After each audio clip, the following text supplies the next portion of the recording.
Hello all, welcome to our channel. సముద్రంలో దొరికే ఈ గులివెందుల చేపలతో సింపుల్గా ఫిష్ ఫ్రై ఎలా చేసుకోవాలో చూపిస్తాను రండి. ముందుగా ఈ చేపల్ని క్లీన్ చేసుకుని ఇలా రెండు వైపులా ఘాట్లు పెట్టుకుని పక్కన పెట్టుకోవాలి.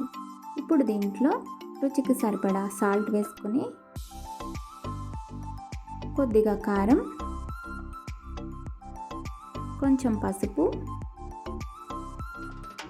ఒక పావు టీ స్పూన్ జీలకర్ర పొడి, ఒక పావు టీ స్పూన్ ధనియాల పొడి, ఒక పావు teaspoon garam masala, 1 teaspoon అల్లం వెల్లుల్లి పేస్ట్ కూడా వేసుకుని ఇప్పుడు ఈ మసాలాలన్నీ చేపలకి బాగా పట్టేలాగా కొంచెం సేపు మిక్స్ చేసుకొని వీటిపైన మూత పెట్టి ఒక పావు గంట పాటు పక్కన పెట్టుకోవాలి.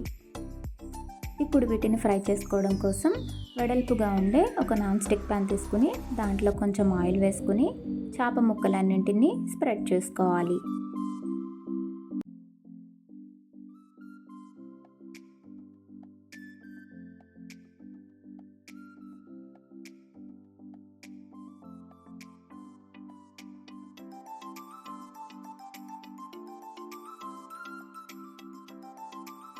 ఇవి చాలా సాఫ్ట్గా ఉంటాయి కాబట్టి వేసిన వెంటనే కదపకుండా కాసేపు ఆగిన తర్వాత రెండో వైపుకి టర్న్ చేసుకోవాలి.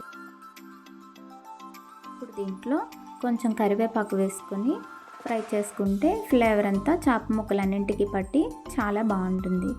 ఈ చేప ముక్కల్ని రెండు వైపులా ఈవెన్గా ఫ్రై అయ్యేలాగా టర్న్ చేసుకుంటూ లో ఫ్లేమ్లోనే కుక్ చేసుకోవాలి.